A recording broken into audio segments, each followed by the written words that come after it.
Bien, muy buenas tardes a todos, ¿cómo les va? Bienvenidos a esta actividad, a esta primera charla virtual que hemos organizado desde el Museo Histórico Municipal. Como coordinadora y en nombre del municipio les doy la bienvenida a todos y les agradezco que se hayan podido conectar. Estamos aguardando a todas las personas que se van a ir uniendo. Eh, Así que por eso nos estamos demorando estos minutitos, pero ya en instantes comenzamos con la charla.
Muy bien, la idea de esta actividad, para ya ir arrancando, la idea de esta actividad surge desde la necesidad de comenzar a poner en valor algunas fechas que son o consideramos muy importantes para la historia local. En este caso, comparto con ustedes como para dar comienzo una línea del tiempo en la cual ubicamos algunos hechos trascendentes como para poner parámetros respecto de la ubicación temporal de la fundación del Partido de Ramallo en 1864 y cuándo tienen lugar o tiene lugar el hecho que nos convoca el día de hoy, que es el combate de Paso de Tonelero en 1851. Como podemos ver, además, en esta línea está marcado un hecho muy trascendente, muy importante para nosotros también, el combate de vuelta de obligado que se da en 1845 y hechos anteriores que tienen que ver con el momento en el que se implanta el campamento en el paraje, el Tonelero, como para tomar dimensión de desde cuánto tiempo o a qué momentos de la historia nos podemos remontar para poder empezar a contar qué pasó en 1851 y por qué tuvo lugar este combate en Paso de Tonelero, hoy territorio del Partido de Ramallo. Así que por eso la idea de compartir con ustedes esta línea para ubicarnos, solo con el fin de ubicarnos en el tiempo histórico, ¿sí? Van a ver que iniciamos la línea inicia en 1810 con el primer gobierno patrio para marcar hechos que son de mayor importancia, la declaración de la independencia. En 1820, y lo que costó, para tomar magnitud también de lo que costó esto de lograr la unión nacional y la conformación de la Argentina como país, ¿sí? Porque vamos a ver que declaramos la independencia, pero ¿cuánto tiempo pasa para lograr esa organización nacional, ¿sí? Que finalmente va a concluir con uno de los elementos fundamentales, que es la Constitución Nacional, y luego, después de 1860, con ya la República Argentina con Buenos Aires incorporada.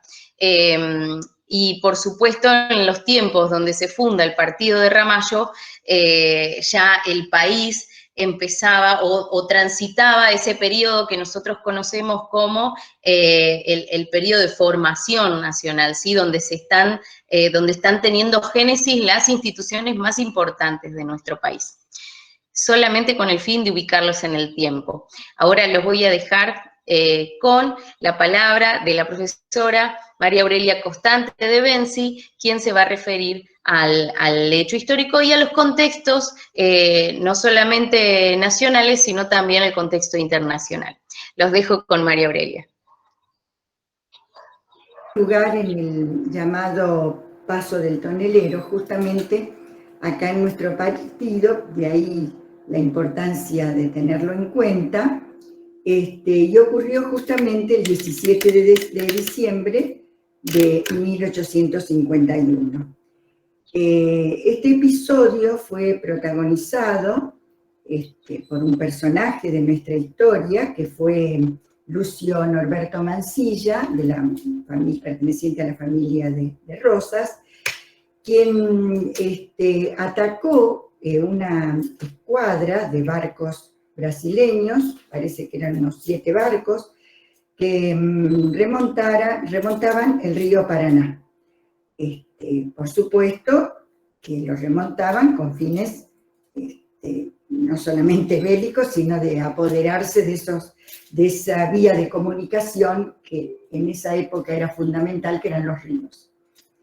El mejor medio de comunicación, como decíamos siempre, ¿no?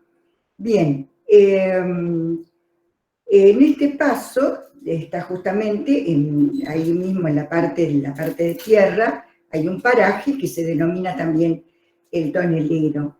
Y si lo queremos ubicar, bueno, nosotros, los que habitamos el partido de Ramallo, sabemos que se encuentra al norte de nuestra provincia, ¿verdad? Al noreste de la provincia.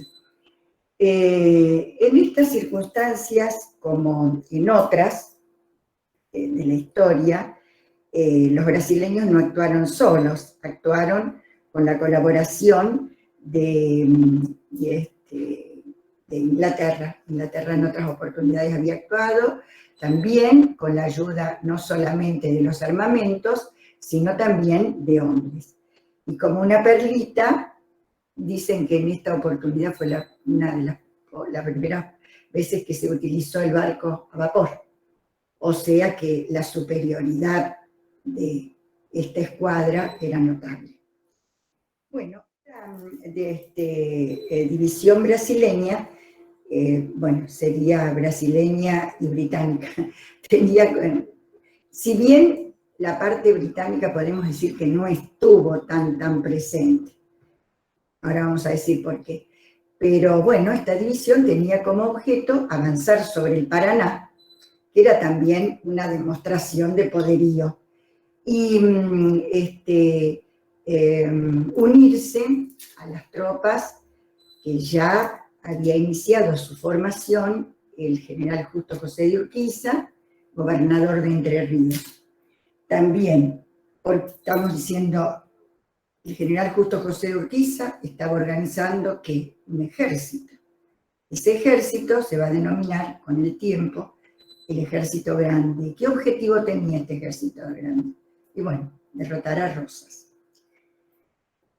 Es decir, Rosas, el brigadier, don Juan Manuel de Rosas, que se consideraba no solamente el gobernador de la provincia de Buenos Aires, cargo que venía ejerciendo desde hacía 16 años, o sea, hasta 1850, bien, y además de este cargo podemos decir que era el virtual jefe de la Confederación.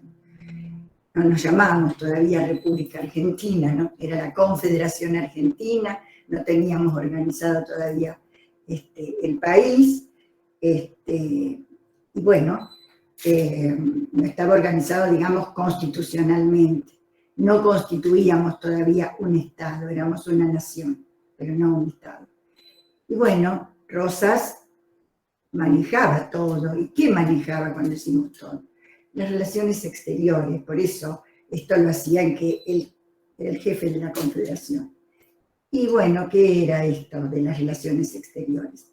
Al estar las provincias, cada una ejerciendo su soberanía, cada provincia debería haber representado ante el exterior, ella, su gobernador. Entonces, ¿qué éramos? Átomos ante el exterior. Para evitar eso, las provincias delegaban en Rosas las relaciones exteriores. Bien, cada tanto tiempo Rosas renunciaba al ejercicio de las relaciones exteriores y, bueno, las provincias no era la figura, claro, era el que tenía evidentemente todos los recursos, no solamente tenía los recursos bélicos, sino los recursos económicos también, y bueno, esto se hacía y quedaba así. O sea que Rosas era gobernador de Buenos Aires, restaurador de las leyes, esto se lo habían dado en el primer gobierno, esta era la segunda etapa de todos estos años que mencionamos recién. En total 17 va a ocupar el cargo Rosas. Y decíamos, encargado de las relaciones exteriores. O sea, no era presidente, pero era un cargo significativo. ¿Y qué estaba haciendo Rosas en este momento? Estaba en Santos Lugares, preparando también su ejército. Porque ahora vamos a ver qué es lo que va a pasar en toda esta etapa, por la cual Rosas ya se ve venir toda esta situación. Bueno, el ejército brasileño estaba a cargo de Manuel Márquez de Sousa, Marqués, bueno, de Río Grande, de Porto Alegre. Y el ejército en sí permanecía en Colonia del Sacramento, o sea, en lo que se llamaba entonces el Estado Oriental, lo que hoy sabemos que se llama República Oriental del Uruguay, que ya era un país independiente. Y la escuadra brasileña, que es la que avanzó, estaba al mando de un inglés, John Pascoe Grenfell era el nombre, ¿no? Bueno, no viene tanto al caso. Y a su vez, este inglés no avanzó con todo lo que tenía, porque avanzó solamente con esos 7 barcos. El resto también lo deja en Colonia del Sacramento. Es decir, en espera de, bueno, a ver qué resultados tenemos y en base a eso después se seguirá avanzando. Mientras que digamos, las fuerzas de Urquiza estaban organizándose también, ¿no? Él estaba preparando su ejército. ¿Dónde? En Entre Ríos. O sea que el hecho sería para ir a reforzar esas fuerzas. Recordemos que en este mismo sitio, el tonelero, tenemos que tenerlo en cuenta, 2 días después del combate de la Vuelta de Obligado, que es el más recordado, pero nosotros, como ramayenses, tenemos que hacer hincapié en este hecho también. Entonces dio en llamar la Guerra del Paraná, ¿no es cierto? Entonces, ahí en ese mismo lugar, o sea que era un lugar estratégico, evidentemente, también había ocurrido otro enfrentamiento bélico, donde, por supuesto, no hubo un triunfo tampoco del nuestro, ¿no es cierto? Pero bueno, vale la pena recordar, porque constituye otro episodio en el cual se intentó avasallar la soberanía de nuestros ríos. Bien, a Rosas le gustaba decir, él hablaba de la independencia de la Confederación. Es similar, ¿cierto? Bien, ese es el dato significativo en todo esto, ¿no? La defensa del territorio nacional. Y bueno, con respecto a este significativo episodio, digamos, que hoy nos convoca, debemos decir que en la margen derecha del río, a la altura del tonelero, general Mansilla había colocado esas baterías, es decir, que era como una especie de destacamento militar importante, donde había artillería, digamos, cañones, para impedir el avance de los parece ser que eran unas, bueno, no sé si es un dato relevante, 16 piezas de artillería y unos 2.000 hombres, que me pareció una cantidad importante, ¿no? Pero bueno, comparado con el poderío militar de lo que venía, no iba a poder funcionar como se esperaba, ¿cierto? Entonces, pero bueno, era un intento, me parece a mí, decirle, señores, ustedes no pueden hacer lo que quieren. Nosotros vamos a plantar batalla y vamos a tratar, y vamos a defender lo nuestro.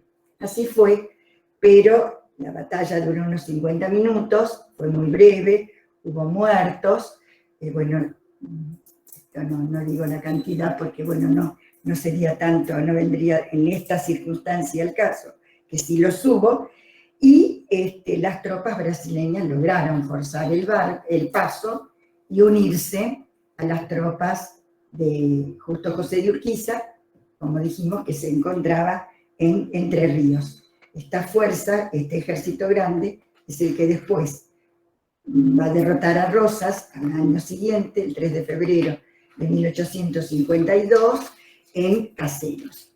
Bien, todo hecho histórico, a mí me gusta, daba clase con mis chicos, decirles que siempre tenemos que enmarcarlo en un momento, o sea, un tiempo histórico directo, que sería el histórico, y la parte, digamos, nacional, ¿cierto?, qué estaba pasando entre nosotros, y uno internacional, es decir, qué estaba pasando en el mundo en ese momento, para poder entender y dilucidar todo este episodio. Bueno, ¿qué pasaba en el mundo a mediados, diríamos, del siglo XIX? Bueno, en ese momento el mundo estaba entregado a la tarea de ocupar territorios, ya sea territorios, cuando yo digo el mundo, es el mundo europeo, son las grandes potencias europeas, las que podían ser. Entonces, ¿qué ocupan?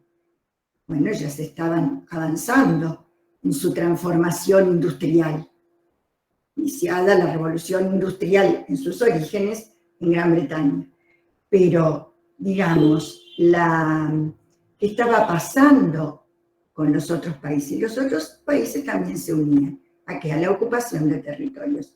Algunos no tenían desocupados y otros no.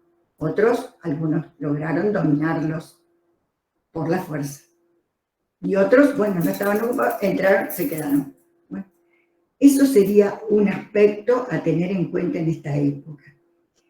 Y se asiste, digamos, también a un proceso muy importante, es decir, a otro aspecto, son dos aspectos, el que mencioné, y también la conformación de los estados nacionales. Es decir, algunos países europeos no tenían conformado todavía su estado-nación. Y ese es el otro proceso. Bien, nosotros no vamos a ser ajenos a todo eso también. Entonces, van a conformarse como estados soberanos. Bien, entonces son dos aspectos. Y por el otro, el incremento y la mayor fluidez en las relaciones de intercambios humanos, dada la posibilidad de transportes y demás, comerciales, capitales también, ¿no? Traspasando también, y a veces violentando las fronteras, como estamos viendo. Lo que condujo a una, podemos decir, universalización, es decir, a lo que hemos dado en llamar en los últimos tiempos, últimamente hablamos de la globalización. Bueno, acá también podemos decir, hubo varios momentos en la historia del mundo donde podemos hablar de esas circunstancias. Y uno de esos es derivado de estas transformaciones que estamos mencionando. Bien, ese universalismo era el resultado de una múltiple, digamos, de una múltiple revolución, ¿no?, que sería la tecnológica. Bien, la industria, como decíamos recién, los transportes y las comunicaciones. Bien. Un historiador británico, Hobsbawm, fallecido hace poco tiempo, él decía que en este momento histórico que estamos tratando, el globo dejó de ser una expresión geográfica. ¿Para qué? Para convertirse en una constante realidad operativa. Es decir, cambio permanente, donde el centro de todo es Europa, con una realidad central que es Europa. Esa realidad central se considera como si fuera el corazón del mundo. Bueno, la expansión del comercio mundial y la consolidación de los estados nacionales, ya que es, al haberse consolidado, como les da fuerza, les da poderío para avanzar. Parecen contradictorios, pero están relacionados, ¿no? Explican la contradicción entre el proceso de universalización y la consolidación de los estados nacionales. Bien, otro hecho también que va a favorecer a quien inicia todo este tema de la llamada revolución industrial es el tema de que Gran Bretaña derogó sus leyes que la encorsetaban, sus leyes comerciales, ¿no? El acta de navegación, es decir, que bueno, eso se aplicó en un momento determinado, solamente barcos, y bueno, se deroga todo eso, porque ellos tienen suficiente cantidad de barcos, no van a estar prohibiendo que otro lo haga. No, directamente comercian con sus barcos, por ejemplo. También leyes aduaneras que establecían, protectoras, ¿no? Pero el comercio ya no lo necesitaban proteger. Y leyes que protegían comprar más, comprar menos, vender más, eso ya en este momento no. Lo importante era vender y comprar las materias primas que necesitaban. Entonces, todo esto, digamos, digamos, estas leyes permitieron que controlara el comercio mundial. Bien, esto podemos decir en el orden internacional y nos va a llevar a todo esto que hablamos al principio, ¿verdad? Que parece un hecho político, un hecho militar, pero que tiene connotaciones, por supuesto, políticas, económicas, sociales, fundamentalmente, ¿no? Entre otras. Y también de las comunicaciones y también, bien. Ahora, ¿cuál era el panorama de nuestro país hacia 1850? Hoy algo dijimos. Rosas tenía un poder incontrastable, poder que bueno, mucho propio, digamos, dadas sus características personales, pero además era bien mirado por todos los otros, incluyendo Urquiza, ¿no? Por todos los otros gobernadores. Bien, él era en ese momento un hombre muy fuerte, había derrotado insurrecciones internas, luchas armadas en su contra. Recordemos que esta es la época de la lucha, las guerras civiles entre unitarios y federales. Y esas insurrecciones habían sido todas derrotadas por Rosas, tanto en lugares estratégicos, el litoral, tengámoslo en cuenta, y el noroeste. Entonces, esto le daba mucha fuerza, mucho ascendiente, podemos decir, entre los otros gobernadores, no solamente entre su pueblo, de su provincia, esto también. Y además, él había soportado anteriormente, a partir de 1838, dos intentos también por parte de dos grandes potencias, como eran, bueno, una grande ya, como era Gran Bretaña, y la otra era Francia, que habían bloqueado. Primero Francia, también intentando destruir la política económica impuesta por Rosas, la ley de aduanas, el cierre de los ríos interiores. Bien, y estos dos bloqueos el primero fue el de Francia, entre 1838 y 1840, y luego Francia e Inglaterra, o casualidad, porque no era muy común esta alianza entre Francia e Inglaterra, se unieron en esta oportunidad y bloquearon otra vez el puerto de Buenos Aires, ¿no? Este bloqueo era muy grave porque le impedía comerciar. La provincia de Buenos Aires dependía del comercio y dependía del puerto de Buenos Aires. Bien, incluso algunos, bueno, ¿cómo terminó todo esto? Bien, porque Rosas, que era un hábil diplomático, logra acallar y apagar toda esta situación, de manera que llegado a 1850 ya había acordado con estas dos potencias, se había levantado el bloqueo. Entonces la situación en ese momento, en 1850, era de relativa calma, ¿no? Y había logrado que estas dos potencias se retiraran momentáneamente. Bien, algunos de los enemigos de Rosas opinaban que, enemigos dije, pero que era mejor Rosas que estuviera en el poder para evitar la disgregación nacional. Bien, sí había una relativa calma, pero algunos hechos ya estarían dando el indicio de que se empezaban a producir fisuras. ¿Entre quién? Entre Rosas y el otro gobernador, que era Urquiza.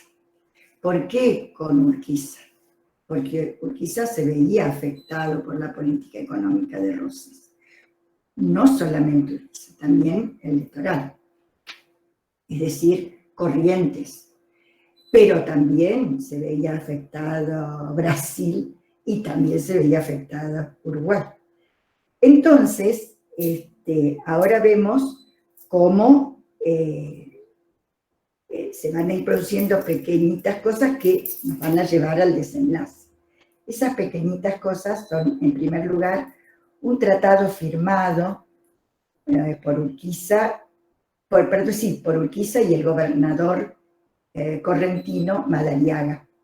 Es el Tratado de Alcaraz, entre estas dos provincias, ¿no? De paz, amistad, buenas relaciones comerciales y demás.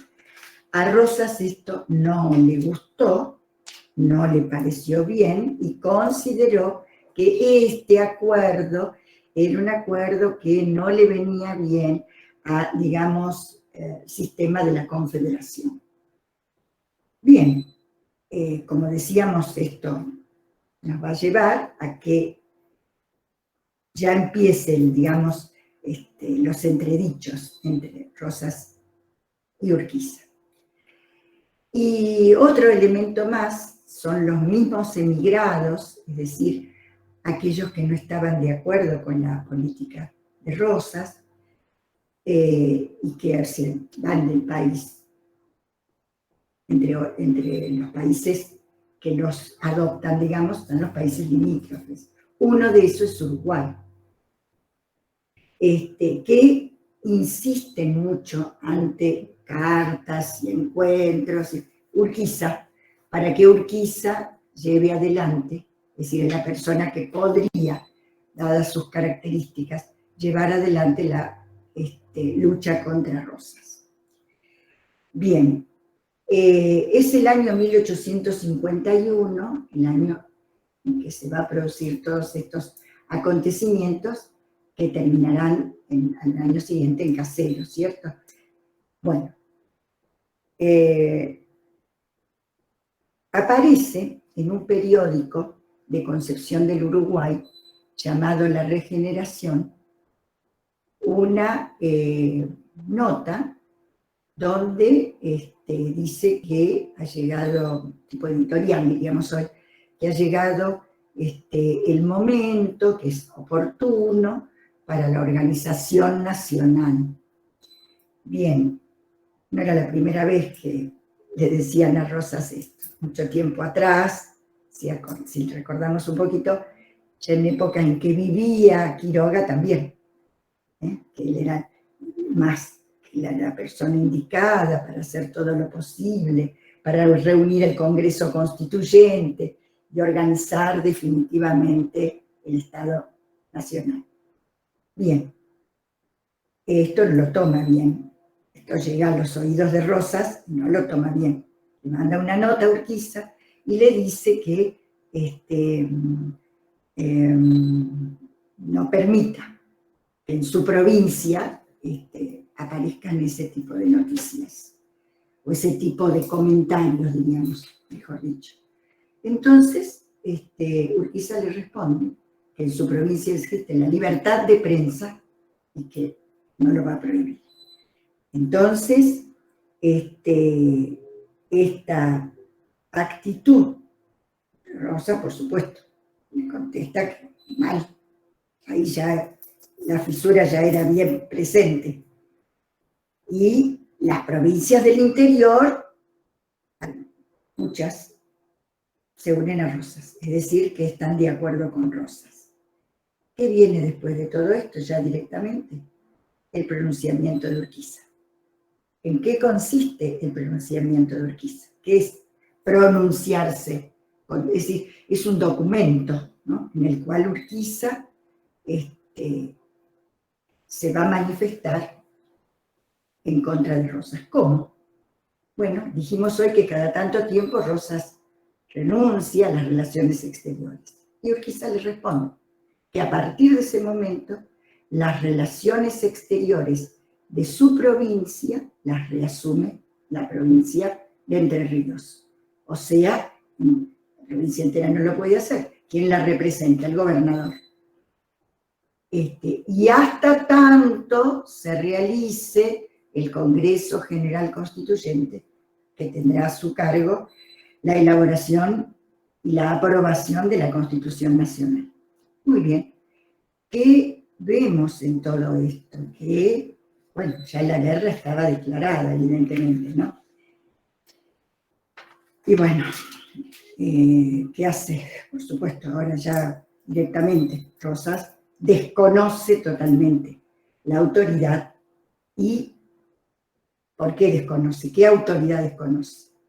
La que asume a Urquiza, o sea, la de la soberanía de la provincia de Entre Ríos. ¿Qué quiere decir eso? Bueno, en la provincia de Entre Ríos se separa de la Confederación e invita a las otras provincias a hacer lo mismo. ¿Quién la va a seguir? Corrientes, que era la que hablábamos hoy, indicada por esta problemática. De esta forma, Urquiza acepta esta situación y el 29 de, estamos hablando del 29 de, dijimos 1 de mayo, 29 de mayo de 1851, se firma lo que se ha conocido en la historia con el nombre de Triple Alianza. Yo siempre les decía a mis chicos, a mis alumnos, que había un montón de Triple Alianza. Esta Triple Alianza es la otra, una de las tantas nuestras, porque en Europa ya saben ustedes que también hubo Triple Alianza. Entonces, ¿qué es Triple Alianza? 3, ¿cierto? Entre Ríos y Corrientes, una. El Estado oriental, o sea, el Uruguay y Brasil. El Estado oriental. ¿Qué pasaba en el Estado oriental? ¿Quién estaba allí produciendo un sitio? Pero bueno, ¿cómo? No era un Estado, no, ahí también había problemas internos entre dos grupos, los blancos y los colorados, ¿no? Los blancos que estaban capitaneados, vamos a decir, por Oribe, amigo de Rosas, y los colorados por Rivera, amigo de los unitarios. Bueno, ¿qué estaba ocurriendo? El presidente era Rivera, pero Oribe lo trata de destituir como bloqueando. Hacía 9 años que estaba bloqueado Montevideo. Yo digo, qué tremendo todo, porque al estar bloqueado, la situación económica de esta provincia, cómo se manifesta, de este estado, cómo se manifesta, cómo se, digamos, se llevaba a cabo, cuál era. Bueno, como lo mismo que cuando produjeron bloqueos acá en nuestro país. Bien. Entonces, ¿qué tiene que hacer Urquiza previamente con todo esto? Tratar de que Oribe levante el sitio de Montevideo. Entonces, ¿para qué? Para lograr su alianza. Levanta el sitio con ciertas condiciones. ¿Cuáles eran ciertas condiciones? La pacificación de Entre Ríos y la libre navegación de los ríos. Entonces, ven cómo esta situación económica va llevando, ¿no?, a todo esto que ya vamos viendo de antemano. Entonces, ¿qué podemos decir en todo esto? Que, digamos, esta disposición, además dice otra cosa muy importante, que cualquiera de estos firmantes de esta triple alianza que sea atacado, inmediatamente llevará a la, digamos, a la declaración de guerra por parte, si atacaba a alguno de ellos, inmediatamente se producía la declaración de guerra. Como respuesta a la derrota de Oribe, que antes, como vimos, había sido, que era aliado de Rosas, bien, Rosas, ¿qué le contesta? Bueno, no se hizo esperar. También él le declara la guerra. No solamente le va a declarar a Urquiza, desconociendo su autoridad, sino también que lo va a llamar también traidor. Y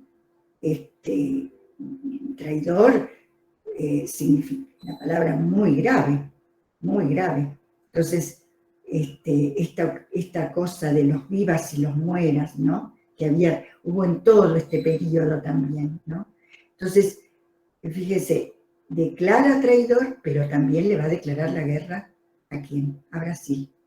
Y ahí ya estaba todo organizado como para que se desencadenara la guerra entre ambos bandos, si corresponde decir, o entre ambos ejércitos, o entre ambos jefes, o entre ambos hombres fuertes.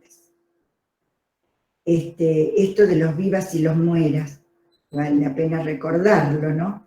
Era, viva la Santa Federación, mueran los salvajes, asquerosos, inmundos unitarios.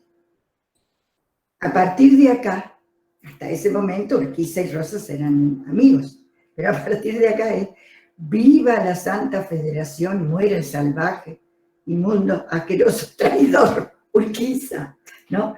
Y Urquiza le responde, viva la Santa Federación, mueran los enemigos de la organización nacional. Bueno, a esta altura estamos en esto. Muy bien. Ahora, tenemos que tener en cuenta la participación del Imperio del Brasil en todo esto, para concluir, ¿no? Y desde hacía ya unos años, no muchos, se producían unos episodios, no de guerra abierta, pero sí escaramuzas, por las cuales se llamaban las californianas, por las cuales los brasileños del estado de Río Grande do Sul avanzaban en, digamos, esas escaramuzas sobre territorio uruguayo. ¿Con qué objeto? Robar ganado y llevarse la gente de color, la gente de etnia negra, como esclavos, a Brasil, para llevarlos a trabajar, ¿dónde? En los latifundios de brasileños. Entonces, en nuestro país ya la esclavitud ya había sido abolida, bueno, y por supuesto en Uruguay también.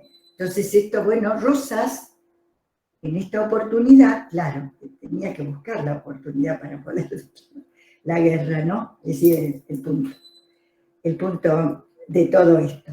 Esto era parecido a lo que hacían los bandeirantes en la época, siglos anteriores, la época colonial, vamos a decir, contra las misiones jesuíticas. También, eso, si alguno vio la película La Misión, recuerda eso, ¿no? Y cómo trataban de que no los llevaran, porque los llevaban y los transformaban en esclavos. Y estamos hablando de una época en que la esclavitud negra, la esclavitud de color, era admitida por España, ¿no? Y España, digamos, admitida más que nada por Portugal, la esclavitud negra, ¿no? Y acá también, en este territorio.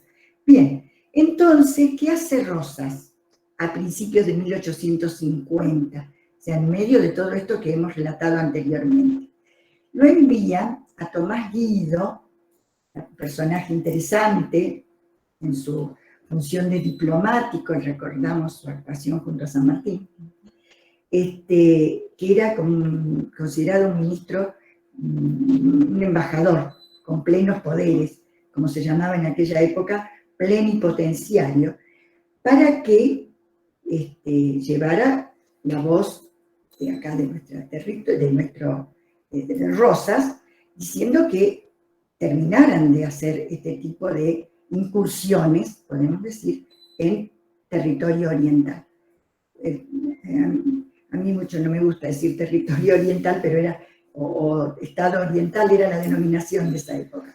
Me gusta más decir directamente ya el Estado uruguayo, ¿no?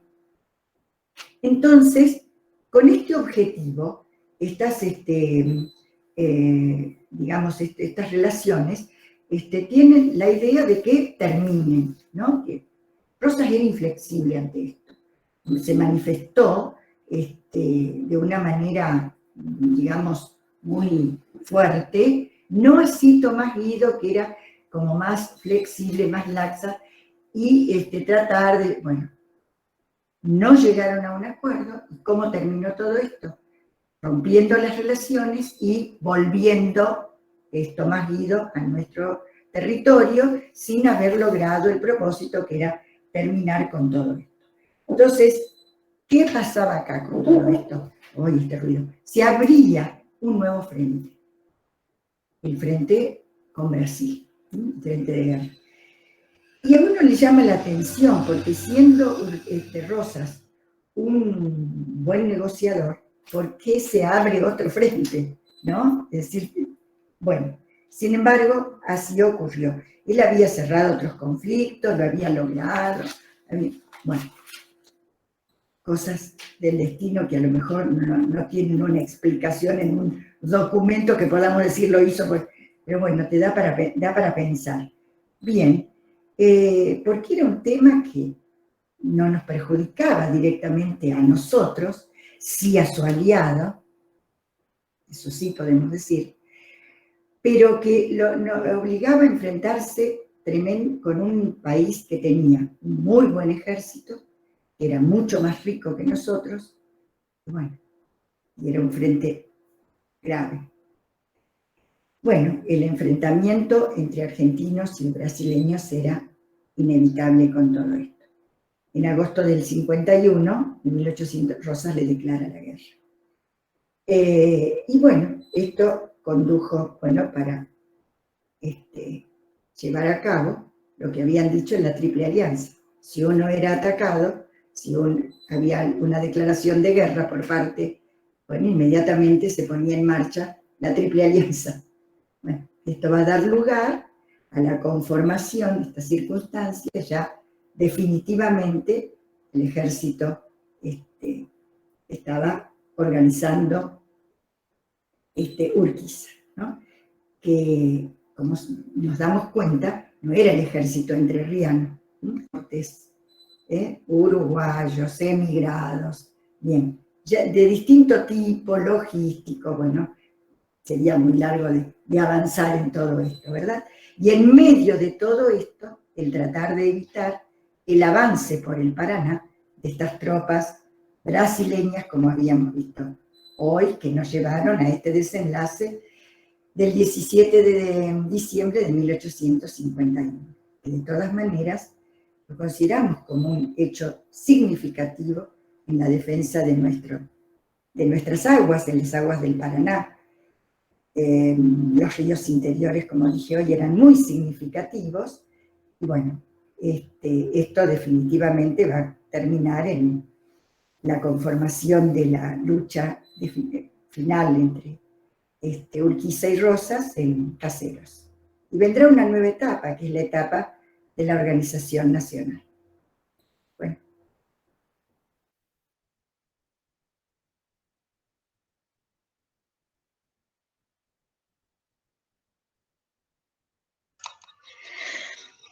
Muy bien, hasta ahí entonces la palabra de la profesora María Aurelia Constante de Benzi, que la tenemos conectada.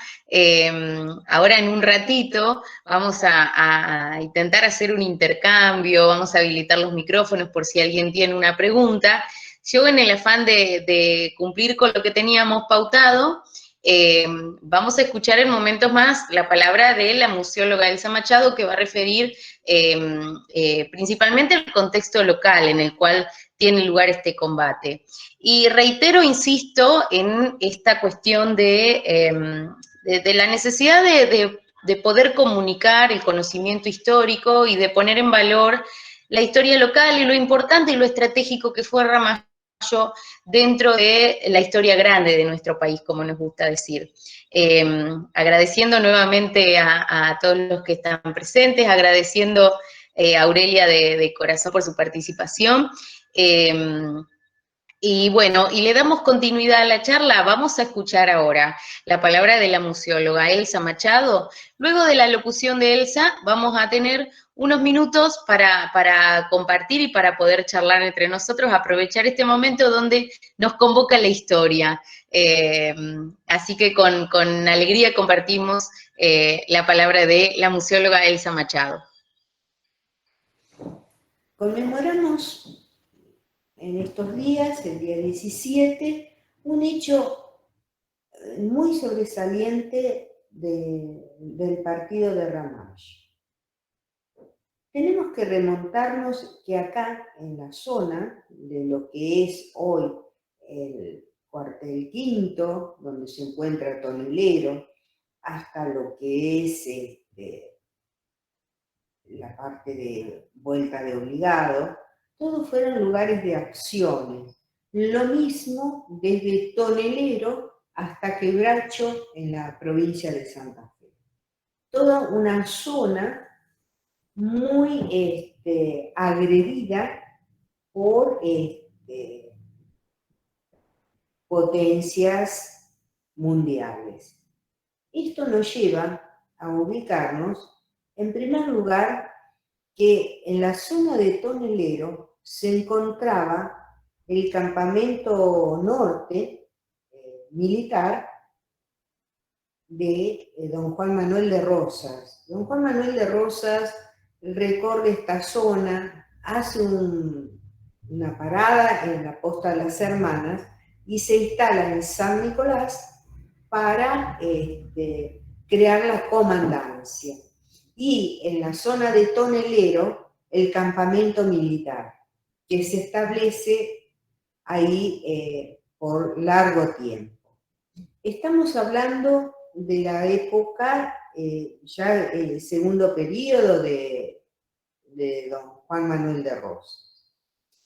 Dentro de todo este contexto, tenemos que ubicarnos en lo que pasaba a nivel mundial y a nivel nacional. A nivel mundial, muy resumidamente, diremos que al crearse la revolución industrial que se produce en Europa, las potencias que estaban dentro de esa creación nueva y tecnológica, por llamarlo de alguna manera, van a necesitar no solamente mercados, sino materia prima.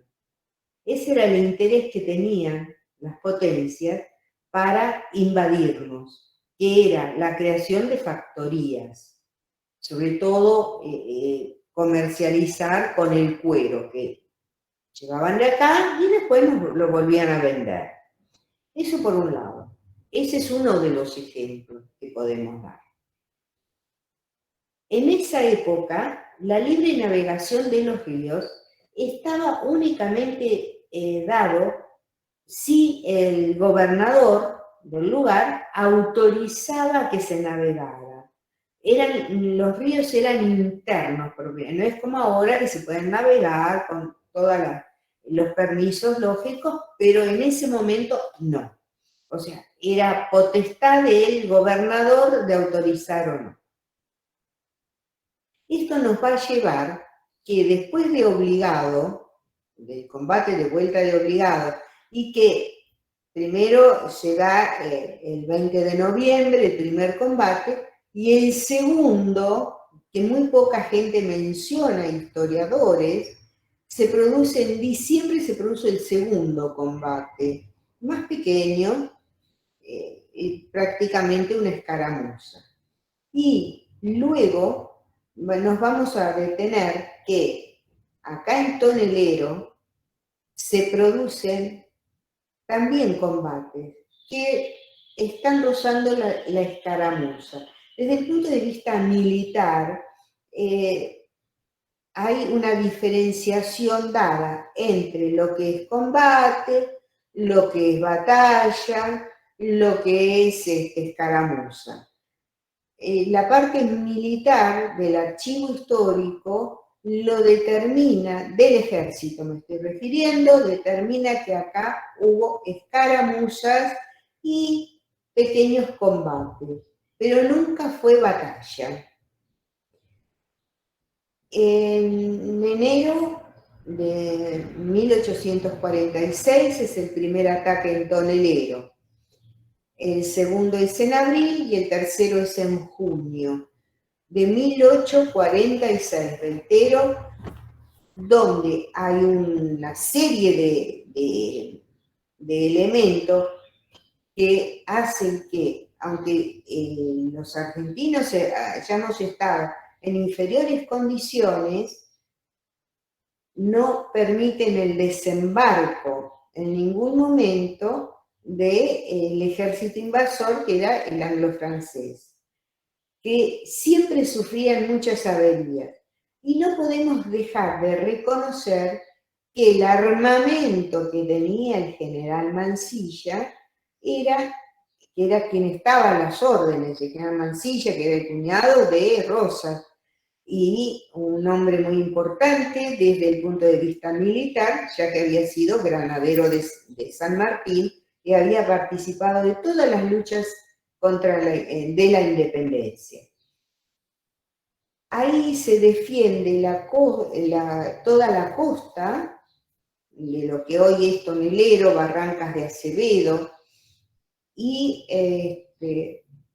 hacen que ese lugar quede siempre como una enseña de la valentía. No solamente fue Obligado, sino que fue Tonelero también, como fue Quebracho, como fue San Lorenzo. Pasado el tiempo, nosotros estamos ante una crisis interna entre unitarios y federales. Nosotros sabemos que todos los enfrentamientos, en el 90% de las causas, son de índole económica. Por eso los enfrentamientos y las diferencias entre sectores políticos y civiles de nuestro país.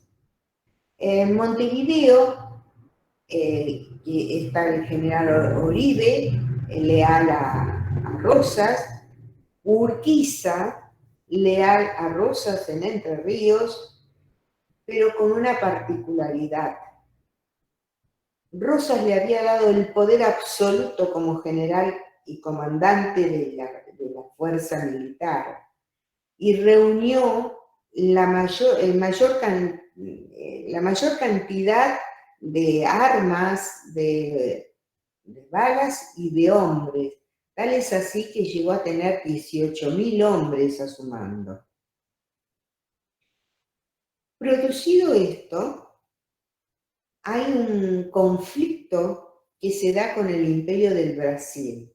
¿Por qué? Llamo imperio porque ahí estaba el emperador Pedro II, ¿no es cierto?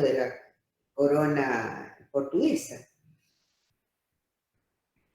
El 1 de mayo de 1852, Urquiza firma la proclama que hace estallar en alguna medida lo que hasta el momento se venía sustentando. ¿Qué era? Rosas, que se había votado y se había sido elegido y se le habían otorgado poderes absolutos que se le otorga la parte de lo que hoy sería el Congreso, le da los poderes para comandar todo, entre ellos todo lo que tuviera que ver con las relaciones exteriores y comerciales de nuestro país. Todos los años esa cartera se ponía a consideración para que fuera elegido o no Rosas. Como siempre era elegido, nunca nadie se preocupó ni sospechó que eso no se podía dar. En ese momento, Urquiza utilizó esa herramienta, que era un hombre muy hábil y muy inteligente, Urquiza, no reconoce la autoridad en cuanto a las relaciones exteriores de Rosas, y lo hace en nombre de la provincia de Entre Ríos. ¿Por qué? Porque ya había sido, no había sido reconocido, había sido echado el ministro de Relaciones Exteriores, que era el general Tomás Guido, y estaba al frente, era el representante político de las relaciones exteriores. Se produce eso. A esa causa se adhiere también la provincia de Corrientes. Ocurrido esto, pasa Urquiza a firmar un pacto con el Imperio del Brasil.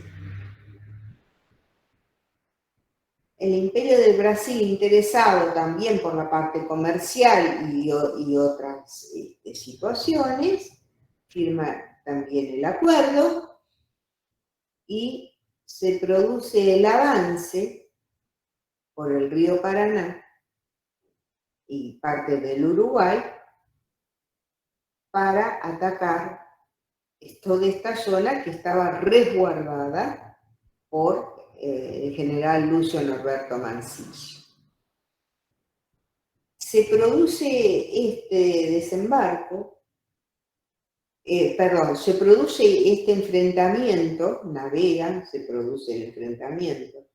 La escuadra brasilera está provista de mercenarios, 2.000 alemanes que vienen en los barcos, y entre ellos también un personaje que nosotros vamos a encontrar en una estatua muy representativa en Plaza Italia, en Buenos Aires, que es la de Giuseppe Garibaldi, y que era un mercenario, y venía en uno de los barcos. Y tres personas que nos van a llamar la atención, era el general Mitre, Wenceslao Paunero, un gran militar también, y Domingo Faustino Sarmiento. Era boletinero. ¿Y por qué hago hincapié en esto? Sarmiento se había comprado una imprenta en Chile y la venía a probar para ver cómo podía editar los partes de la guerra, o sea, lo que ellos llaman parte de guerra. O sea que aquí también lo tuvimos a Mitre, Sarmiento, más allá de que Mitre estuvo también en San Nicolás, pero a Domingo Faustino Sarmiento lo hemos tenido acá en nuestro Ramallo. Hasta ese momento las tierras eran partido de San Nicolás, del Arroyo de las Hermanas hacia el norte era partido de San Nicolás. De la parte sur era de San Pedro. Bien, dicho esto, nos vamos a enfocar, se produce el encuentro, según el parte del general Mansilla, el parte de él es que hay un soldado fallecido y 5 caballos. Ese es el parte del general Mansilla. Si hubo más, si hubo menos, no se sabe. Y tampoco se sabe fehacientemente la gran cantidad de hombres que participaron desde el lado de la costa para conocer los nombres, y que no me cabe duda de que ha habido muchos descendientes, muchos antepasados de los hoy descendientes habitantes de aquí del partido de Ramallo. Mansilla se enfrenta con 16 cañones. Esos 16 cañones contra 7 embarcaciones de alto poder y modernismo contra los cañoncitos de la época de la independencia. Que se logró y que los cañones quedaran ahí, se dejaron, los barcos pasaron con averías y fueron clavados, que quiere decir esto, que sus bocas fueron rellenadas y quedaron ahí. Eso fue en síntesis y a grandes rasgos el encuentro entre la escuadra brasilera y la de Urquiza con la parte federal de la Confederación Argentina, o sea, con Mansilla al frente. Este encuentro acá y estos combates son los que van a dar paso a lo que fue la batalla de Caseros y derrocamiento de Rosas, ¿no es cierto? Y que va a tomar el mando el general Urquiza. Acá son pocos los datos todavía hay para descubrir, pero sí podemos nombrar 2 personas que acompañaron ahí con nombre y apellido a Mansilla. ¿Quiénes son? Uno, Eusebio Villar, que fuera designado alcalde del lugar por José María Guerrico. Y Santiago Bengolea, quien fue cuando se instala la comisaría o subcomisaría en Ramallo. Santiago Bengolea es el primero que se hace cargo como policía de la comisaría. Cuenta la historia que antes de estar el cañón que fue rescatado de Tonelero, había uno de vuelta de obligado que era más chico. Alrededor de 1910, 12, era intendente de Ramallo el mayor Dalmiro Castex. Y él es el que rescata uno de los 16 cañones que quedaron en Tonelero. Es muy interesante esto. Cuentan antiguos vecinos que presenciaron eso, que tirado por una carreta con bueyes, trajeron el cañón desde Tonelero y lo instalaron en una cureña frente a la pirámide. Hay fotografías que lo avalan. Sacaron el que estaba en obligado y pusieron el de Tonelero. Es más grande el de Tonelero. Y hay que ver una cosa, que de acuerdo a los informes del archivo militar, el cañón es argentino y hecho acá. O sea, como lo vemos, pero sí muy antiguo, de la época de las guerras de la independencia. Eso por un lado. Se instala ahí el cañón y queda por varios años. Alrededor de 1945, también contado por un antiguo vecino, el comisionado municipal, que era don Pedro Gotegaray, decide que se le va a instalar una forma un poco independiente de donde estaba, y se le iba a hacer una cureña para apoyatura. El que construye la cureña es el señor Oscar Mérica, que vive en Los Descendientes, y que dentro, entre el cañón y la cureña, hay una botella con un mensaje dentro. Por si algún día lo querían traer, se iban a encontrar con el mensaje. Eso por un lado. Por el otro lado, en ese momento en que están haciendo el nuevo emplazamiento, estaba un señor de ahí del pueblo, que era muy chico. Y estaba el señor también, Tino Gil, y un hombre que había nacido a principios del siglo XX, época en que se traslada el cañón desde Tonelero. Entonces narran cómo lo traían, cómo lo colocaron y cómo lo emplazaron con rejas delante. Y él cuenta que él era muy chico. Todo eso, y la historia del cañón de la plaza, creo que a más de uno nos trae el recuerdo de cuando éramos chicos, que en el caso personal veníamos y jugábamos, yo venía lo primero, y que una tía bisabuela me contaba todos los hechos del histórico cañón.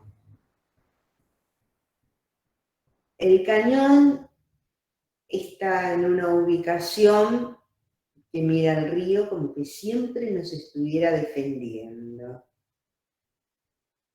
Y es un fiel testigo de toda una época, de todo un tiempo, de valorar la soberanía, pero valorando con sentimiento, valorando con la mirada puesta en un futuro, no puesta solamente en el pasado y como dato histórico, no.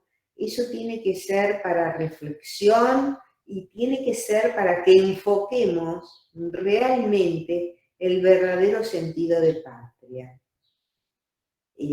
Muchas gracias por hacerme partícipe de esto.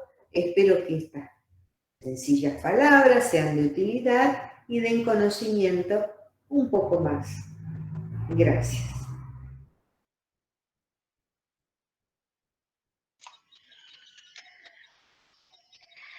Muy bien, qué lindo poder escucharla, Elsa. Le hacemos el aplauso virtual, porque esto es tan raro por momentos, de no poder encontrarnos todos en un lugar. Cada vez que termina de darse una locución, terminamos todo con el aplauso. En este caso te aplaudimos virtualmente, Elsa, le aplaudimos a María Aurelia también, y les agradecemos profundamente por compartir lo valioso del conocimiento histórico, digo, ¿no? Yo quiero aprovechar los últimos minutitos para, si alguno de los presentes quieren, primero hacerles una aclaración. Las personas que por privado nos pasen los correos electrónicos para luego recibir el certificado de asistencia a la charla.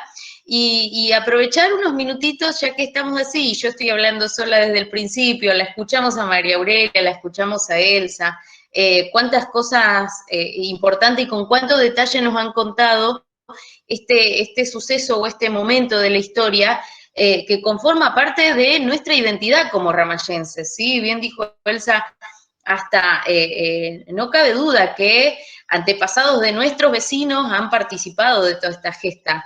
Y como bien decía María Aurelia también, la importancia que cobra este suceso para lo que va a ser luego la conformación de nuestro Estado, de nuestro país, de la República Argentina ya constituida.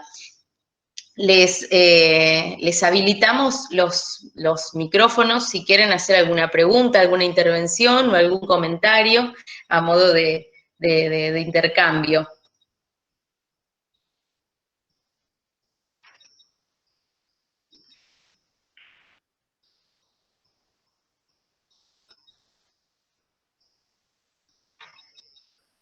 Si quieren hacer alguna pregunta, pueden tocar, Dani, te voy a pedir a vos que la ayudes, Aurelita, el micrófono, Elsa también, tocan la pantalla y van a tener un micrófono tachado. Cuando lo tocan ese micrófono que está tachado, se habilita para si alguien tiene alguna pregunta o quiere dejarnos algún comentario.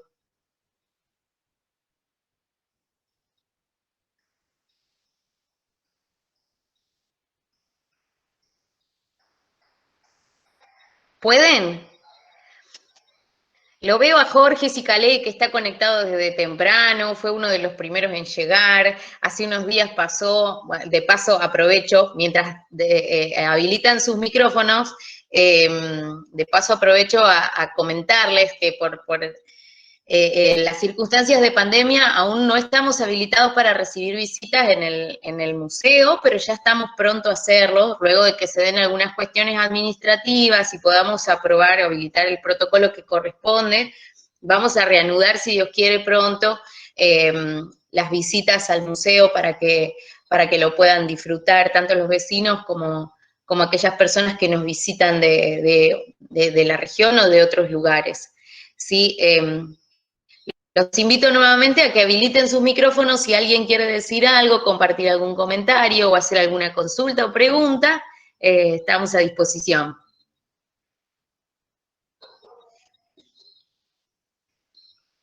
Ahí, Vale, ¿cómo andás? ¿Todo bien? ¿Cómo andan Hola, todos? En principio, felicitarte por la propuesta y la verdad que, bueno, también agradecer a María Aurelia, la verdad que estuvo bárbara, al igual que Elsa. Bueno, María Aurelia fue mi profesora, así que me gustaría también que me hagan alguna devolución en cuanto a, digamos, me encanta esto de la virtualidad, a ver si ella puede estar acá presente, que se conecte también, así que la verdad que te agradezco vos por la propuesta, muy buena, y bueno, y tenemos que acostumbrarnos a esto también. A ver si por ahí María Aurelia Bueno, se la puedo escuchar. a ver. Bueno, agradecerles a ustedes también la presencia y fundamentalmente el habernos escuchado, ¿no? Lo que corresponde por mi parte.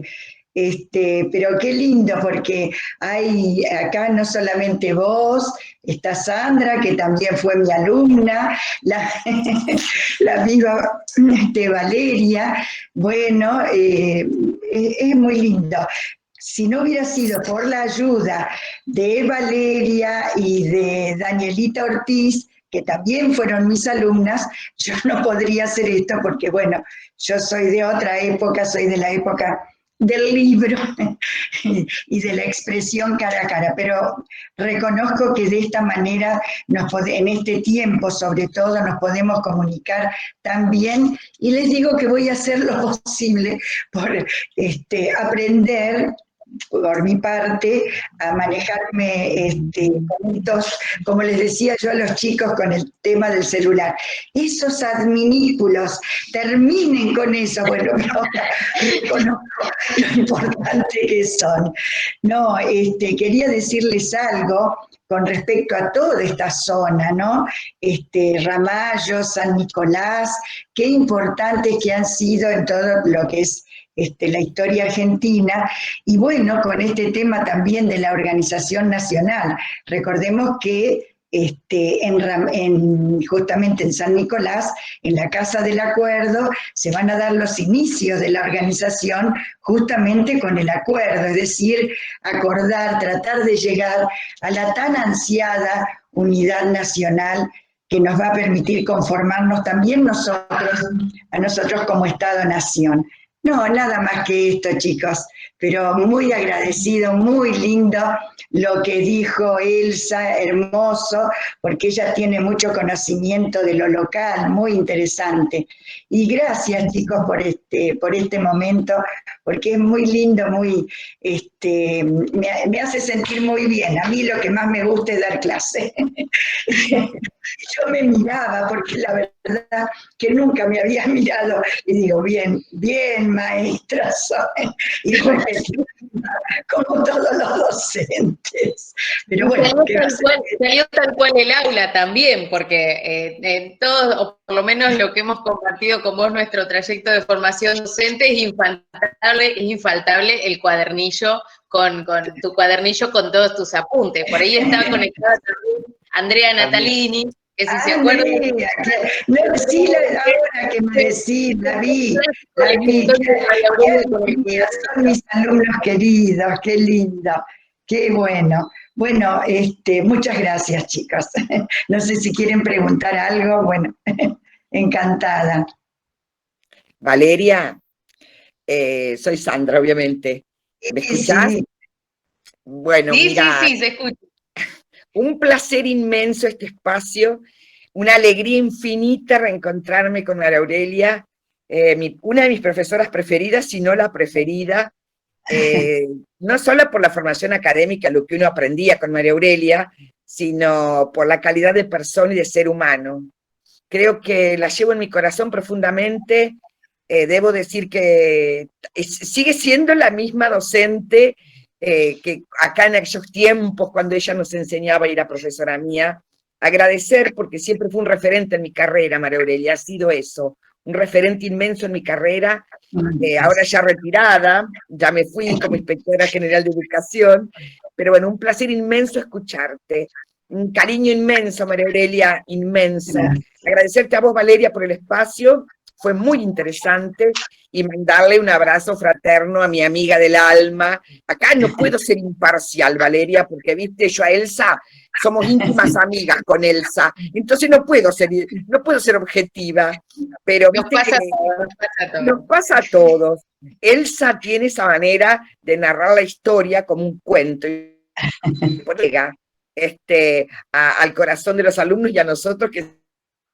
Así que te felicito, Valeria, te felicito por este espacio. Muchas gracias. Ahí veo que Elsa pudo habilitar el micrófono y la vamos a poder escuchar ahora. Elsa, si hablas, te escuchamos.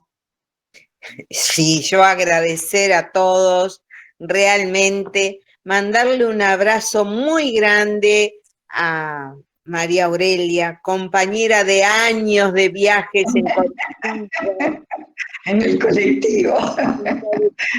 Recibirte en el museo con tus alumnos, participar en el instituto, agradecer la medalla de oro que me entregaron en su momento.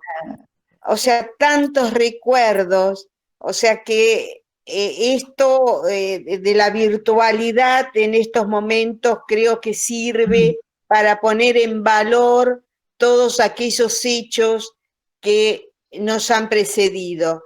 Y ahí está Sandra, con la cual, bueno, hemos hecho a veces hasta de las dos una sola persona, con nuestros estudios con los chicos, llevándolos de un lado para otro, estudiando, participando.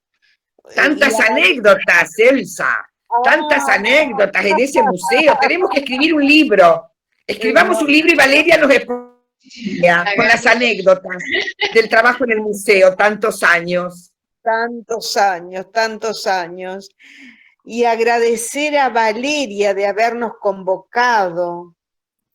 Es muy lindo es seguir adelante, es ponernos al frente y decir que los años no han pasado, que más que nunca estamos vigentes, con el corazón y con la mente. Gracias, Vale, por todo eso y abrazos a todos los que nos están viendo y escuchando. Nada que agradecer, por favor, acá el agradecimiento va de mi parte.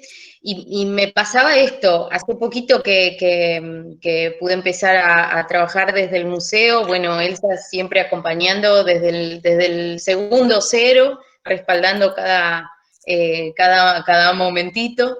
Y se nos venía esta fecha que es importante y nos tenemos que sincerar respecto de que durante mucho tiempo nos pasan desapercibidas las fechas importantes para la historia local, nos pasa por al lado y no, y ni siquiera nos alertamos o nos detenemos a darle la importancia que se merece. Y yo soy una convencida de que esa importancia no la logramos hasta tanto no se difunda el conocimiento histórico, no se difundan estos datos y no se generen este tipo de espacios. Entonces, con el poquito tiempo que tenía y con un montón de prioridades que han surgido respecto de la situación en la que se encuentra el museo y la urgencia de algunas cuestiones que hay que resolver, no podíamos no hacer nada.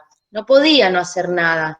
Entonces sabíamos que desde lo presencial se iba a complicar, pero estaba este espacio y era arriesgarse a, bueno, compartiremos una charla virtual y ¿por qué no? Y que salga como se pueda y esto va a quedar grabado y se va a compartir, se va a poder subir a un espacio en la web para que después otras personas que no han podido estar la puedan ver. Entonces, es la forma y que empiece a replicar y que empiecen a trascender los datos históricos para que realmente los ramayenses tomemos dimensión de lo importante que ha sido este lugar para la historia de nuestro país. Es uno de mis principales. Perdóname, sí. Pero quiero agregar algo que se me escapó. Dale. Hasta la década del 60 más o menos se hacía un acto ahí en Tonelero. Ah, mira. Por las autoridades municipales. Ajá. ¿En la parte de arriba de la barranca, Elsa, o debajo donde está la cruz de madera? No, la cruz de madera es de ahora. Es posterior. Posterior, ahí. No, se hacía en las tierras que estaban y ahora no me voy a acordar, te das cuenta. De Acíndar, creo, del camping de Acíndar. Sí. Ahí o de Acinra. Acinra, perdón. Sí. Ahí, según gente de esa época, que ahí había una placa que se había colocado y todos los 17 de diciembre se homenajeaba a el encuentro ahí en Tonelero. O sea, eso es cosas que hay que buscar para encontrar la documentación sobre esos episodios. Claro, después todo lo que falta en cuanto a la producción de la historia local, el encontrar las fuentes, el poder analizarla, el poder generar material de difusión. Exactamente. Todo eso, y además otra cosa, es muy interesante como también se defendieron, o sea, la Confederación Argentina defendió la costa por agua, porque no solamente lo hizo por tierra, sino que lo hizo por agua, por el río, que estaba al frente el comandante y el capitán, don Tomás Obligado, y que defendió toda esta zona en esos momentos. Entonces, y hay que rescatar más porque hay más cosas que tienen que ver, propiamente dicho, con Tonelero. Y sobre todo, las cartas, ¿no es cierto?, de todo lo que hablaba María Aurelia, perdón, de la invasión del Imperio del Brasil, Urquiza, y todo eso está documentado y está en nuestro país. Bien, ¿todo eso estará en poder del Archivo Histórico Nacional o del Archivo de provincia? Puede estar repartido esto, puede estar repartido, Claro. inclusive en archivos privados, que es muy común todo eso. Claro, claro. Bueno, será hora de empezar a encarar todas esas cuestiones. A ver, y esto también va de la mano con un cambio de mirada en cuanto a la producción, a la producción historiográfica de nuestro país, donde se da un giro a la historia contada de forma tradicional o a la historia archivística para dar paso a esto, al poder tener acceso a las nuevas fuentes. Otorgarles voz a todos los protagonistas de la historia, no solamente a los grandes héroes, y esto nos permite a su vez poder rescatar también la microhistoria, ¿no? Como esto que contaste del cañón es fascinante, Elsa, y me parece que es lo que termina de tender los lazos de identidad. Y son las pequeñas líneas que unen, bueno, lo que pasaba en un pequeñito pueblo con esa incipiente gran nación que se estaba creando. Lo que pasa que las grandes historias están en los pueblos, que por eso salen de los pueblos y se hacen la gran historia, porque si nosotros analizamos toda la trayectoria de San Martín cruzando los Andes y en los pueblos que estuvo, que le tocó y que vivió, ahí está la riqueza documental de la historia del general San Martín. Y lo mismo pasa acá. Claro. Y ahí vamos a ir rescatando, punto por punto, en la vivencia real de lo que realmente ocurrió. Y no imaginar tal otra cosa. Yo creo que hay mucho campo de acción. Lo importante es ponerlo al frente. Claro, claro, y tratar de dar la fuente que dé veracidad a eso que se está relatando o a eso que se está diciendo, ¿sí? Vos sabés que Con lo yo último, soy por ahí un preguntarte, documento. sí, tal cual, tal cual. Preguntarte esto que es como, de paso para que quede, ¿no? Que es como la duda más por ahí más popular o más común dentro de los vecinos de Ramallo, que tiene que ver con el famoso sitio histórico. Con esta necesidad por ahí medio tosuda, por llamarlo de alguna forma, de poder ponerle un punto, una ubicación, un punto exacto a dónde se sucedieron los hechos. Y la dificultad que ha habido en los distintos estudios que se han encomendado de poder determinarlo de poder determinar un punto o un sector puntual, porque estamos hablando de toda una zona cuando hablamos de paraje El Tonelero, ¿no? Y de dónde podía haber estado ubicado ese campamento, cómo podía haber estado esa defensa. Digo, para que te refieras a eso, Elsa, para tratar de despejar estas dudas que surgen, ¿no? Desde la comunidad. Mira, yo te puedo asegurar que sobre Tonelero hace muchísimo, pero muchísimos años, fácilmente 25 años, que me he ilustrado con libros y demás. Todos sabemos que Tonelero está en el cuartel quinto.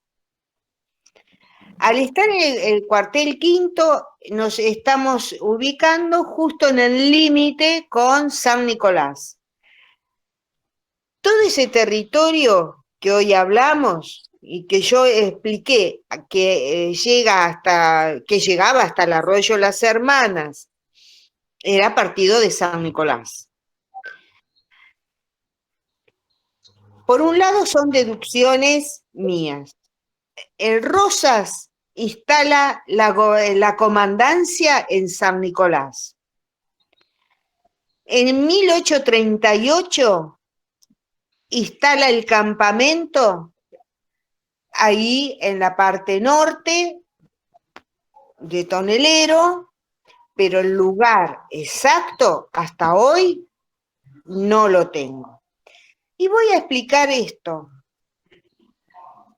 En el 2009, 2008, yo siempre he estado en contacto con gente de la provincia, que inclusive María Aurelia, gente que ha conocido. Un día me puse en contacto porque vinieron de visita al museo con el doctor Ramos, que es arqueólogo. Empezamos a charlar con 3 o 4 también arqueólogos o estudiantes de arqueología, que desde el año 99 estaban instalados en San Pedro, que fueron los que hicieron todo el relevamiento de suelo donde fue el combate, donde hoy está el museo ahí abajo. Bueno, todo eso ellos trabajaron, encontraron inclusive un cementerio indio. O sea, tuve la oportunidad de estar ahí. Y empezamos a charlar sobre Tonelero. Entonces me dice, mira, conseguime bibliografía para empezar a ver cómo se puede hacer, ponerse en contacto con las autoridades municipales para obtener el permiso. Y así fue. Pero en ese momento mucha importancia nadie le dio, salvo una persona, que fue Hugo Veloquio, porque él era secretario de Desarrollo Local y se sintió muy interesado en lo que yo le planteaba de los arqueólogos, de lo que podíamos hacer, etcétera, etcétera. Tal es así que con Hugo tuvimos las reuniones, hay fotografías que ayer o antes de ayer estuve mirando. Fuimos a la Universidad de Luján cuando se hizo el convenio, pero, a ver, si yo tengo que decir fehacientemente que yo conozco el lugar exacto, no. Yo navegué inclusive alrededor de la isla de Tonelero. Yo anduve en bote, ahí en una canoa, pues sabés cómo soy. Anduve navegando y no hace tantos años. Ahí dentro también, como dato histórico, están los palenques. ¿Por qué? Urquiza estuvo en 2 oportunidades en la isla del Tonelero. Una cuando lo perseguía el general Paz, que cruzó el río Pavón hasta llegar a Tonelero con 600 caballos y todos los gauchos y las familias entrerrianas que cruzaron y se alojaron y estuvieron instalados ahí. Y aún perduran los palenques. Mirá. Eso por un lado. Y después también estuvo durante el Ejército Grande, bueno, que ya María Aurelia comentó. Y hay otra cosa interesante, que toda la zona de Tonelero también fue visitada por la época de los españoles, de 1810, cuando el enfrentamiento, la primera batalla naval argentina con el general Azopardo, el capitán Azopardo al frente. O sea, todo tiene que ver con todo. ¿Qué lugar estratégico? Sí, de eso no cabe, pero que esté donde está la cruz tampoco. Esa son zonas, porque cualquiera analiza que si yo tengo que defenderme de una escuadra potente como era la anglo-francés o la brasilera, yo no voy a estar en el descampado. Tengo que estar cubierta, ya sea que tengo que estar arriba de la barranca para poder defenderme y que las balas de cañón, de los cañoncitos esos que teníamos, pudieran dar en el blanco. O sea que si hay un lugar específico, sí, lo hay, pero hasta el día de hoy, no. Porque está todo escrito, pero determinando dónde estaba, no. Entonces, arriesgar a decir sí, no, el cuartel quinto es un lugar histórico, porque Tonelero abarcaba en ese momento todo lo que es Sabio. Lo que hoy es Sabio era Estación Sánchez. Y Simón Sánchez, lo mismo que los obligados, se dieron sus galpones que tenían del campo para que fuera hospital de guerra en ese momento. Y ahí se tuvieron los soldados argentinos, tanto en lo de Simón Sánchez como en lo de obligado. O sea que tenemos historias de todas partes, falta unirlas, nada más. Y contrastarla con fuente para darle veracidad, para darle credibilidad y eso está escrito, ¿eh? objetividad, sí, tal cual. Vos sabés perfectamente que todo lo que yo digo, lo digo documentado. Y si no aclaro que lo mismo es porque me lo dijeron. Pero si no, siempre estoy con el documento, porque es lo básico, lo fundamental, aunque el documento sea mentira, pero está documentado.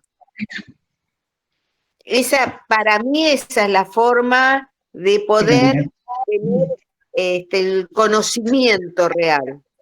Claro, claro. Pide la palabra para Aurelia. Sí. Bueno, quería preguntarle a Elsa si ella leyó por algún lugar el tema por qué se llama el tonelero, porque yo leí en alguna bibliografía que se llama el tonelero porque ahí había una especie de pequeña empresita para la época, ¿no? Donde se hacían toneles. ¿Puede ser, Elsa? ¿Eso Sí, lo has visto? hay un censo que se hace en la época, creo 1765, si la memoria no me falla, Sí. donde ahí figura que en la isla vive, no sé si Juan el tonelero con su esposa e hijos. Mateo. Es Mateo el tonelero con su mujer y sus hijos. Mateo el tonelero, ahí Claro. está. Ahí está. Entonces quiere decir que hacían toneles para vino o para productos que salían de acá seguramente, o se llevaban al interior también, ¿no? Exactamente. Por la vía fundamental, que era el río. Sí. Y después, bueno, ya teníamos los caminos, teníamos Sí. los caminos de postas y los caminos reales, sobre la costa, en medio. Claro. Pero eso es lo que dice el censo. Claro, claro. No, y yo quería decir también algo más, ¿no? Relacionado con esto del amor, del cariño que nosotros tenemos que tener por todo lo que es nuestro. Estemos de acuerdo, no estemos de acuerdo con la ideología, eso no va. Es decir, el amor a todo lo que ha sido nuestra historia, ¿no?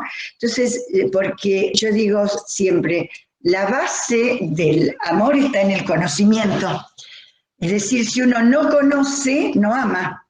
Entonces, profundizar todo esto, primero encararlo, ¿no es cierto? Y después profundizarlo, creo que justamente va a ser, y bueno, los que son docentes con más razón en este momento, hacer que el hecho de conocer este lugar permita que tengamos afecto por todo lo que ha sido el accionar de todos esos hombres, ¿no? Porque de buena voluntad han tratado de lograr buenas cosas y lograr lo mejor, me parece a mí, ¿no? Entonces, creo que toda esta tarea que hace Elsa me parece interesantísima, como a lo mejor lo harán tantos otros seguramente, va a llevar a que ese conocimiento permita querer mucho más todo lo que es nuestro. Vieron que siempre decimos hoy, porque en aquel lugar existe tal cosa y porque amar. Claro, pero por ahí, ¿conocemos realmente lo nuestro? ¿Conocemos realmente nuestra historia? Bueno, y empecemos por el lugar donde, bueno, yo no nací acá, pero soy más ramayense que rosarina a esta altura, y creo que es un buen inicio esto de valorar todo esto, ¿no? Bueno, un agradecimiento importante a Valeria que nos permite hacer todo esto. Yo tampoco nací acá, pero siento como que ese sentimiento de pertenencia. Sí, claro, claro. Y el conocimiento nos va a llevar a todo eso, ¿no? Sí, exactamente, Mari. Y es todo, a ver, es gustarnos para poder descubrir hechos, descubrir cómo se vivía, porque a veces se que dice, porque fue fulano, porque hay que ubicarse en un contexto Sí, de tiempo y espacio. exactamente, claro. Así Claro. nos verán en el futuro a nosotros, ¿guarda? Así es, Y así así es. nos analizarán. Ya lo creo, sí. Entonces, todo esto que hoy hacemos, porque esto lo hacemos juntos, Sí, claro.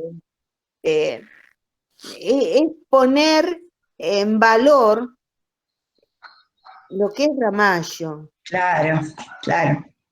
Vos que has vivido en Paraíso, Mm, vos María Aurelia, que sabés un poco mi historia familiar, sí, Paraíso sí, tiene una historia muy, pero muy rica, muy sí, rica.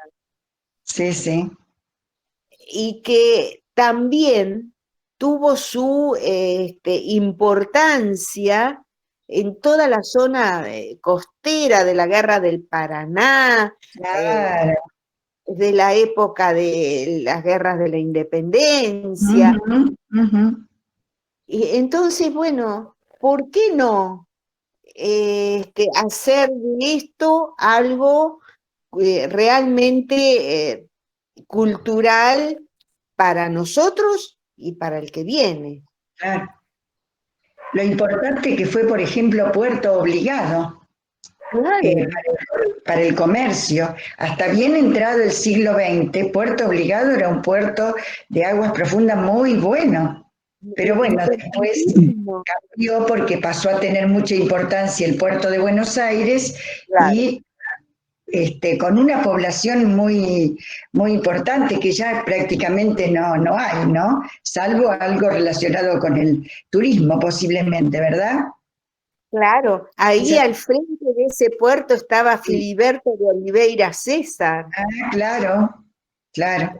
Por eso Puerto Obligado se llamaba también Puerto de Oliveira César. Mira. Está la casona todavía. Sí, sí, sí. Ahí tenemos la casona. Y ahí Puerto Obligado tuvo un despliegue muy importante. Comercio, actividades culturales. Eran famosos, por ejemplo, los corsos ahí, de todas las estancias. Mira. Una trayectoria importante. Gente que iba de acá a Puerto Obligado. Claro, claro. Y gente de Paraíso que en principio, que después, bueno, con el tiempo tuvieron su almacén de ramos generales y demás, que también lo tenía ya en Puerto Obligado, como por ejemplo, yo lo que me acuerdo, los Ibuchi. Sí, sí, claro, Claro. claro. Chicas, pido la palabra. Quiero rescatar dos cosas, pues yo estaría horas escuchando estas dos mujeres. A María Aurelia y a Elsa estaría horas.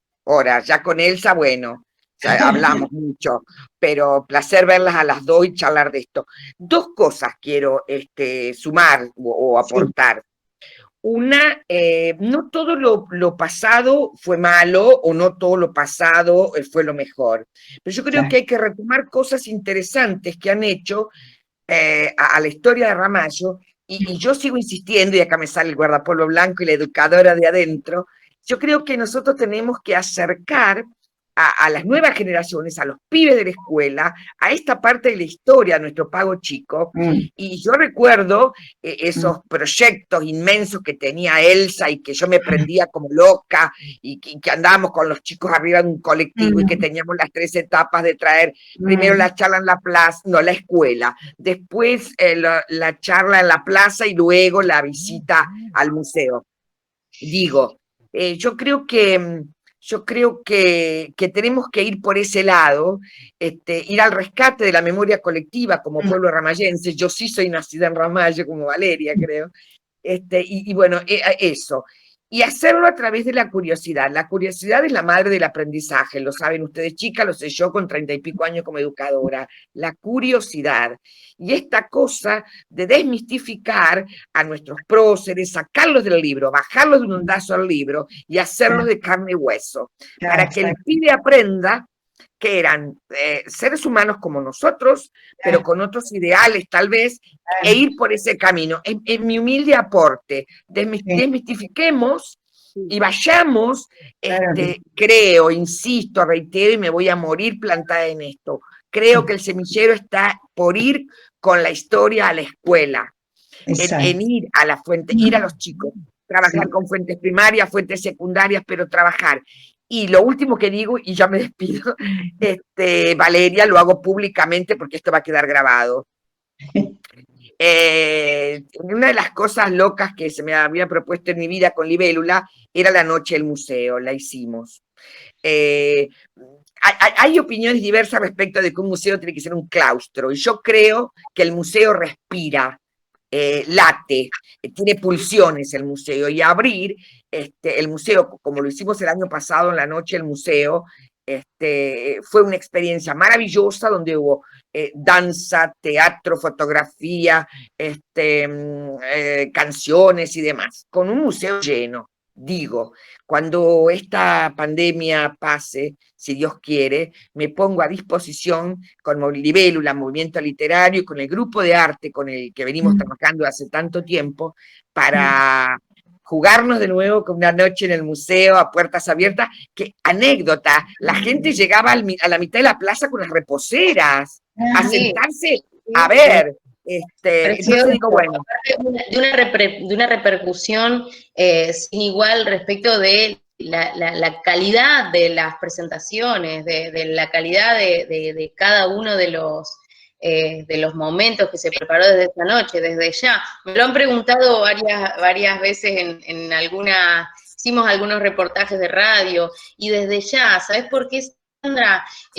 Pienso en la misma línea que vos, que es desde ese lugar donde el museo va a revivir. Si hablamos de que el museo vuelva a abrir sus puertas, es, una ampliación de, el museo se entiende como un espacio cultural, un espacio donde se desarrolla la cultura y donde esta historia que nos conforma o que nos da identidad como pueblo está intrínsecamente relacionada con el arte. Así que desde ya, y ya no tendré, si Dios quiere, empecé todo a poder organizar. Bueno, yo de parte mía me despido, placer sí, ya nos pusimos a charlar con el mate, ya nos falta, claro, ya estamos como entre casa, María Aurelia, Valeria, vos, no sé quién más nos está mirando, y nosotros seguimos. Yo puedo estar horas, escuchando a estas mujeres que son libros abiertos. Interesante es lo que vos dijiste de que se vea a nuestros próceres como hombres, a las mujeres como mujeres, normales, con aciertos y con errores. Tal cual. Por Tal cual. ejemplo, no podemos dejar de reconocer los amoríos de Mariquita Sánchez de Thompson. Ay, qué Por parte ejemplo. interesante esa, Elsa, a mí me encanta. Esa de, la historia de amores y desamores, ay, podemos estar horas, me encanta. He investigado yo algo, algo anduve investigando por allí. Que bueno, es materia pendiente. Algún día la voy a escribir. Amores y desamores de nuestras mujeres. Pero bueno. Y otra cosa, por ejemplo, la imprenta que traía Sarmiento. Sarmiento no tenía un peso. Él siempre vivía, esta imprenta la había comprado en Chile, que se la había comprado la amante que tenía en ese momento. Entonces, todas esas cosas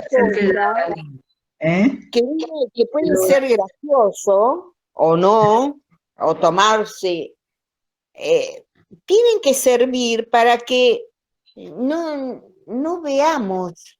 Mirá, Elsa, tiro un dato, y yo no soy histórica, acá me van a comer las tres que son las que saben, yo de metiche, pero yo voy a la parte literaria donde hice investigación. Rosa Guerra, en 1852,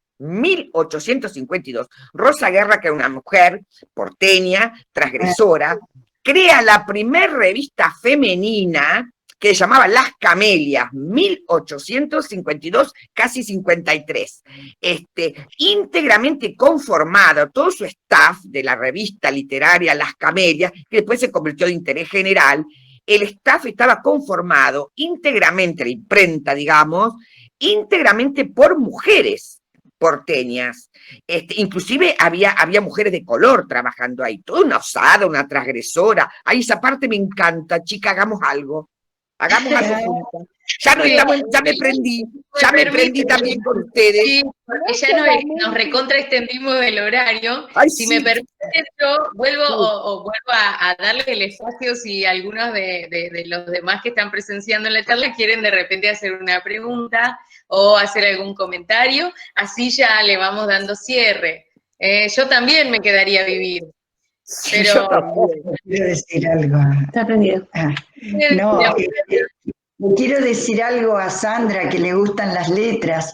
Eduarda Mansilla, que es hija de este señor que estuvo justamente de Norberto Mansilla, que estuvo en el combate del cual hoy tratamos, fue una gran escritora. Si no me equivoco, fue la primera escritora de cuentos para niños y tiene varias, sí, muy interesante. Vendría a ser hija de una hermana de Rosas. De Agustina. De Agustina, exactamente, sí.